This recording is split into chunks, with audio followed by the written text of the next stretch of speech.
ಒಳ್ಳೆ ರೀತಿಯಿಂದ ಬೆಳೆಸ್ಯಾರ. ಎಕರೆಗೆ 80 ಟನ್ ಬೀಳುವಾಗ ಇವತ್ತು ನಮ್ಮ ಎಲ್ಲ 20-25 ಟನ್ ಬೀಳಾಕತ್ತೇವೆ.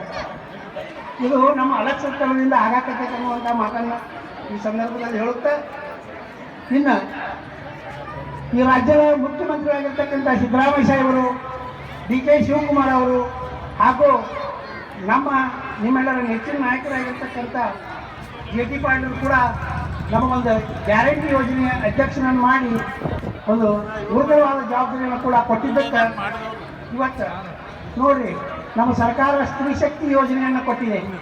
ಮಹಿಳೆಯರಿಗೆ ಸ್ತ್ರೀ ಶಕ್ತಿ ಯೋಜನೆಯನ್ನು ಕೊಟ್ಟಿದೆ.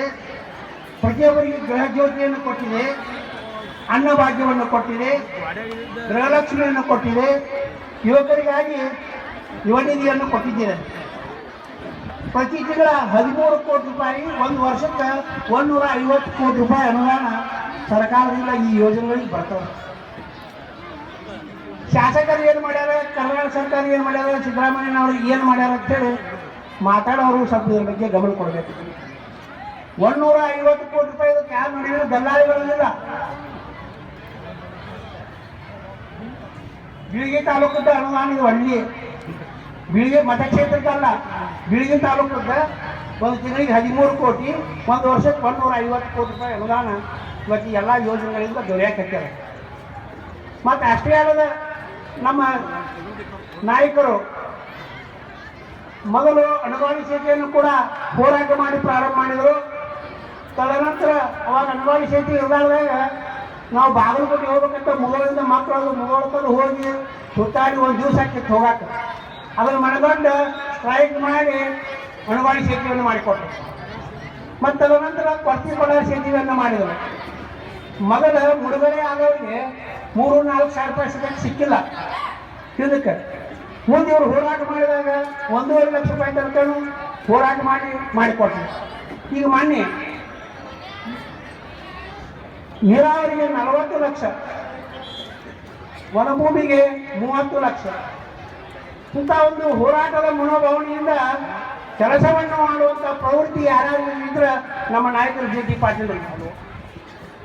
ಮತ್ತು ಅವ್ರು ಯಾವಾಗಲೂ ದಿಟ್ಟ ಹೆಜ್ಜೆ, ಸ್ಪಷ್ಟ ನಿಲುವು, ನುಡಿದಂತೆ ನಡೆಯುವವರು. ಮತ್ತು ಇಷ್ಟೇ ಅಲ್ಲದ ಸಮಯ ಪ್ರಜ್ಞೆ.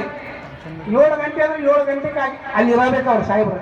ಸಮಯ ಪ್ರಜ್ಞೆ, ಇದರ ಜೊತೆಗೆ ಪರಿಸರ ಪ್ರೇಮಿಗಳು ಕೂಡ ಪರಿಸರವನ್ನು ಹೆಚ್ಚೆಚ್ಚು ಬೆಳೆಸಬೇಕು ಅನ್ನುವಂಥ ಹವ್ಯಾಸವನ್ನು ಹೊಂದಿದವರು ನಮ್ಮ ನಾಯಕರು. ಈ ಕ್ಷೇತ್ರದ ಅಭಿವೃದ್ಧಿಯ ಕನಸನ್ನು ಕಾಣುವಂಥ ಮಹಾಸಂತ ಅಂತ ಹೇಳಿದರೆ ತಪ್ಪೇನಾಗಕ್ಕಿಲ್ಲ. ದೇವರು ಯಾವಾಗಲೂ ಶಾಪನೂ ಕೊಡುವುದಿಲ್ಲ, ವರನೂ ಕೊಡುವುದಿಲ್ಲ. ಯಾರಿಗಾರ ಅದು ನಮ್ಮ ಮನೋಕಲ್ಪಿತ ಯೋಚನೆ ಅದ. ದೇವ್ರು ಶಾಪ ಕೊಡ್ತಾನ, ವರ ಕೊಡ್ತಾನೆ ಅನ್ನೋದು. ಆದರೆ ನಮಗೆ ಅವಕಾಶಗಳು ಸಮಯ ಸಂದರ್ಭಗಳು ಒದಗಿಸ್ತಾವೆ. ಕೇಳಲ್ಲ, ಯಾವತ್ತೂ ಒಬ್ಬರೇ ದೇವ್ರ ಬಿಡಕ್ಕೆ ಕೊಟ್ಟರೆ ಏನು ಅವಕಾಶಗಳು ಸಿಗ್ತಾವನ? ಹೋರಾಟದ ಮನೋಭಾವನೆಗೆ ಅಂದಾಗ ಮನುಷ್ಯನಿಗೆ ಅವಕಾಶಗಳು ಸಿಗ್ತಾವು. ಆ ಅವಕಾಶಗಳ ಸದುಪಯೋಗಪಡಿಸುವಂಥ ಕೆಲಸ ನಾವು ಮಾಡಬೇಕಾಗಿದೆ. ಇವತ್ತು ನಾವೆಲ್ಲರೂ ನೌಕರಿಗೆ ಅವಲಂಬಿತರಾಗ್ಯವು. ಆದರೆ ಮತ್ತೊಬ್ಬರಿಗೆ ಉದ್ಯೋಗ ಕೊಡುವಂಥ ಕೆಲಸ ನಾವು ಮಾಡಬೇಕಾಗ್ಯದ. ಕೇವಲ ಒಂದು ನೌಕರಿ ಮಾಡೋದ್ರಿಂದ ಭಾಳ ನಾವು ಹೆಂಡತಿ ಮಕ್ಕಳು ಅಷ್ಟೇ ಸುಖವಾಗಿರ್ಬೋದು, ಮುಂದೆ ತಂದೆ ತಾಯಿ ಸತಕ್ಕೆ ಇರೋಕೆ ಆಗೋದಿಲ್ಲ. ಅದನ್ನು ನಾವು ಒಂದು ಒಳ್ಳೆಯ ಉದ್ಯೋಗವನ್ನು ಆರಿಸಿಕೊಂಡು ಅದರೊಳಗೆ ದಿನಕ್ಕೆ 10-12 ತಾಸು ಕೆಲಸ ಮಾಡಿದ್ದಾತಂದ್ರೆ ಇಡೀ ನಮ್ಮ ಕುಟುಂಬ ಅಷ್ಟೇ ಅಲ್ಲ, ಒಂದು 10 ಮಂದಿಗೆ 20 ಮಂದಿಗೆ ಉದ್ಯೋಗ ಕೊಡುವಂಥ ಅವಕಾಶ ಸಿಗ್ತದೆ. ಯಾಕೆ ಎಲ್ಲರೂ ಏನಂತಾರೆ ಅಂದ್ರೆ, ಇಲ್ರಿ ನಮ್ಮ ಹುಡುಗ ಕನ್ಯಾನ ಕೊಡೋದ್ರಾಗ್ಯಾರ, ಕಡೆಗೆ ಒಂದು ಟ್ಯೂನರ ಕೊಡ್ರಿ, ಒಂದು ಅಟೆಂಡರ ಕೊಡ್ರಿ, 5,000 ಪಗಾರ ಕೊಡ್ರಿ, 6,000 ಪಗಾರ ಕೊಡ್ರಿ, ಕೊಟ್ಟು ಅವ್ನು ನೌಕರಿ ಅನ್ನುವಂಥ ವಿಚಾರದವರು. ಇವತ್ತು ನಂದ ತಗೋರಿ, ನನಗೇನು ನಾ ಏನು ಕಲ್ತಾವ ಅನ್ನೋದು ಭಾಳ 10,000 ರೂಪಾಯಿ ಪಗಾರ ಕೊಡ್ತಿದ್ರು ಬಿಡ್ತಿದ್ರು ಗೊತ್ತಿಲ್ಲ. ಇವತ್ತು ನಾನು 100 ಮಂದಿಗೆ ಉದ್ಯೋಗವನ್ನು ಕೊಟ್ಟೀನಿ. ಇನ್ನೂ 400 ಮಂದಿ ಕೊಡುವಂಥ ವಿಚಾರ ನನ್ನಲ್ಲಿದೆ. ಆ ಸಿದ್ದೇಶ್ವರ ಆಶೀರ್ವಾದ ಮತ್ತು JT ಪಾಟೀಲ್ ಹಿಂದಿರೋ ತನಕನೂ 400 ಮಂದಿಗಾರ ಉದ್ಯೋಗ ಕೊಡಬೇಕನ್ನುವಂಥ ಅಚಲ ವಿಶ್ವಾಸ ನನ್ನಲ್ಲಿದೆ. ಮತ್ತು ನಾನು ಅದೇನು ಸಾಲಿ ಕಲ್ತಂತೆ ಒಂದು ನೌಕರಿ ಮಾಡ್ಕೊಂಡು ಹೋಗಿದ್ರೆ ನಮ್ಮ ಕುಟುಂಬ ಆಗಲಿ ನನ್ನ ಇಷ್ಟ ಈ ವೇದಿಕೆ ಬರೋಕ್ಕೆ ಸಾಧ್ಯತೆ ಇದ್ದಿದ್ದಿಲ್ಲ. ಅದಕ್ಕೆ ಎಲ್ಲರೂ ನೌಕರಿಗಿಂತ ಸ್ವಂತ ಉದ್ಯೋಗ ಮಾಡಬೇಕು ಅನ್ನುವುದು, ಅಗ್ರಿಕಲ್ಚರ್ ಮಾಡಬೇಕು ಅನ್ನುವಂಥ ಹವ್ಯಾಸಗಳನ್ನು ಕೂಡ ಬೆಳೆಸಬೇಕು ಅನ್ನುವಂಥ ವಿಚಾರವನ್ನು ಕೂಡ ಈ ಸಂದರ್ಭದಲ್ಲಿ ಹೇಳುತ್ತಾ, ಮತ್ತಿನ್ನು ನಮ್ಮ ಸಾಹೇಬರು ಇವತ್ತು ಎಲ್ಲ ಸರ್ಕಾರಿ ದವಾಖಾನೆ ಒಳಗೆ ಸರ್ಕಾರಿ ದವಾಖಾನೆಯನ್ನ ಬಹುತೇಕ ಇವತ್ತು ನಮ್ಮ ಹಾಸ್ಪಿಟಲ್ ನೋಡಿದ್ರೆ KG ಟೈಪ್ ಆಗೈತೆ. ಸಾಹೇಬರು ಏನು ನಾವು ಅನುದಾನ ಕೇಳ್ತು ಅಷ್ಟೆಲ್ಲ ಅನುದಾನವನ್ನು ಕೊಟ್ಟಿದ್ದಾರೆ. ಆ ಶಿಸ್ತಲ್ಲೇ ಕೆಲಸ ಮಾಡೋಕ್ಕೆ ನಮ್ಮನ್ನು ಹೆಚ್ಚಾರ. ಇವತ್ತು ಒಂದೊಂದು ದಿವಸ ಒಂದೊಂದು ಸಾಹೇಬರು ಪೇಷಂಟ್ಗಳು ಸದ್ಯಕ್ಕೆ ನಮ್ಮ ದವಾಖಾನೆಗೆ ಬರ್ತಾವೆ. ನಮ್ಮ ಮನೆ ಕಾಕಾರಾಗಿ ಮುಂದೆ ಭಯಂಕರ ಧೂಳು ಹೇಳಾಕತ್ತಿದ್ರಿ ತನ್ನಿ ನಿನ್ನ 20 ಲಕ್ಷ ರೂಪಾಯಿ ನಿಮ್ಗೆ ಅನುದಾನ ಹಾಕಿರಪ್ಪ, ಅದನ್ನು ಕೆಲಸ ಮಾಡಿಸ್ತಾರೆ ಅಂತಂದ್ರೆ ಇವತ್ತು ಯಾವ ಮನುಷ್ಯ ಚಿಂತನೆಯನ್ನು ಮಾಡ್ತಿರ್ತಾನೆ ಕ್ಷೇತ್ರದ ಬಗ್ಗೆ ಅಂದಾಗ ಆ ಕ್ಷೇತ್ರದ ಅಭಿವೃದ್ಧಿ ಹೊಂದಲು ಸಾಧ್ಯ. ನಾವು ಬರೀ ನಮ್ಮ ಸ್ವಂತ ಕೆಲಸಕ್ಕೆ ಹೋಗ್ತಿರ್ತೇವೆ, ಬರೀ ಸಾರ್ವಜನಿಕ ಕೆಲಸ ತೊಗೊಂಡ್ಬರಿಪ್ಪ ಆಗ್ತಿರ್ತಾರೆ ಅವ್ರು. ಆದರೆ ಇದೇ ಊರಾಗ ಇಂಥವೇ ಕೆಲಸ ಉಳಿದೈತಿ, ಈ ಸಂಜಾಯಿನ ಕೆಲಸ ಉಳಿದೈತಿ, ರೋಡ್ ಉಳಿದೈತಿ, ನೀರಾವರಿ ಉಳಿದೈತಿ ಅನ್ನುವಂಥದ್ದು ಇಡೀ ಮಠ ಕ್ಷೇತ್ರದ ಏನಾದರೂ ತಿರಾಗಿರ್ತಾರೆ ಅದು JD ಪಾಟೀಲ್ ತಿರಾಗಿರ್ತಾರೆ. ಪ್ರತಿಯೊಬ್ಬರ ಹೆಸರು ಮೊದಲೇ ಬಾರ್ಪ ಆಗ್ತಾರೆ. ನಮ್ಗೆ ಇಲ್ಲಿಂದ 10 ಮಂದಿ ಹೆಸರು ನೆನಪಿರಾಗಿಲ್ಲ.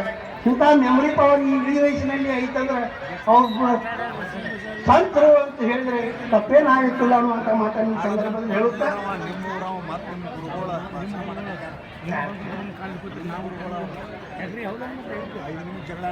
ಹಾಗೂ ನಮ್ಮಲ್ಲಿ ಒಂದು ಛಲ ಇರ್ಬೇಕು, ಯಾವುದೋ ಮನುಷ್ಯ ಛಲ ಇರ್ಬೇಕು. ಇವತ್ತು ಬಸವಣ್ಣವರು ಕೂಡ ನೀವು ಕಾಯಕವನ್ನು ಮಾಡ್ರಿ, ಕಾಯಕವನ್ನು ಮಾಡಿದ್ರೆ ನಿಮ್ಮ ಕೈಲಾಸ ಇರ್ಬೇಕನ್ನುವಂಥ ಮಾತನ್ನು ಕೂಡ 12ನೇ ಶತಮಾನದಾಗ ಹೇಳ್ಯಾರ.